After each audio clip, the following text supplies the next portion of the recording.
తమిళనాడు విద్యా విధానం వల్ల తెలుగుతో పాటు ఇతర మైనారిటీ భాషల విద్యా బోధన ప్రశ్నార్థకమైన తరుణంలో ఆ రాష్ట్ర ప్రభుత్వంతో చర్చించి పరిస్థితిని చక్కదిద్దేందుకు ఏపీ ప్రభుత్వం చర్యలు చేపట్టింది. అవసరమైతే ఈ విషయమై తమిళనాడు ముఖ్యమంత్రి జయలలితతో మాట్లాడతానని ముఖ్యమంత్రి చంద్రబాబు తెలిపారు. 2006లో డీఎంకే ప్రభుత్వం తీసుకువచ్చిన నిర్బంధ తమిళ విద్యా విధానం వల్ల తమిళనాడులో మైనార్టీ భాషలైన తెలుగు, కన్నడం, ఉర్దూ, హిందీ భాషలను ఒక సబ్జెక్టుగా చదివేందుకు విద్యార్థులు ముందుకు రావడం లేదు.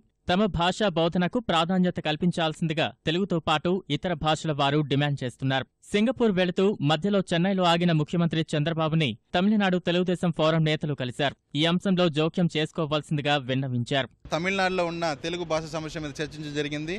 మనం ఆయనకు కూలంకషంగా వివరించాం. 2005లో ఏదైతే డీఎంకే ప్రభుత్వం తీసుకొచ్చిన ఒక జీవో ఈ రోజుకి కార్యరూపం దాల్చి 10 సంవత్సరాల్లో చూస్తే ఇప్పుడు ఈరోజు తెలుగు 0% అయిపోయింది. ఎవరు తెలుగులో జాయిన్ అవ్వడం లేదు.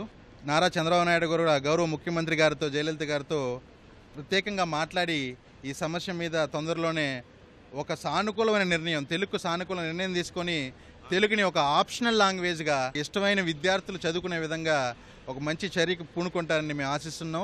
తమిళనాడు ప్రతినిధులు చెప్పిన అంశాలను సావధానంగా విన్న ముఖ్యమంత్రి చంద్రబాబు తమ ప్రభుత్వం ఈ విషయంపై దృష్టి సారించిందని తెలిపారు. తమిళనాడులో ఎప్పటి నుంచో తెలుగు చదువుకుంటున్నారు. చదువుకున్నప్పుడు 2వ లాంగ్వేజ్ కింద పెట్టారు. ఇప్పుడు ఆంధ్రాలో కూడా 2వ లాంగ్వేజ్ కింద తమిళ్ ఉంటుంది. ఈ మధ్య గవర్నమెంట్ పాలసీ కింద తమిళ్నే ఎక్కువ ప్రమోట్ చేయాలని చెప్పి ఒక నిర్ణయం తీసుకుంటున్నారు.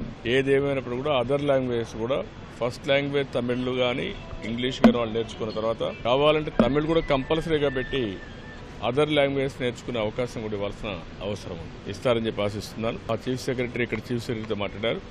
అవసరమైతే తమిళనాడు ముఖ్యమంత్రి గారితో నేను మాట్లాడి కూడా రిక్వెస్ట్ చేస్తాను. అన్నాడీఎంకే ప్రభుత్వం మైనార్టీ భాషల పట్ల సానుకూల ధోరణితో వ్యవహరించాలని అక్కడి తెలుగు ప్రజలు కోరుకుంటున్నారు.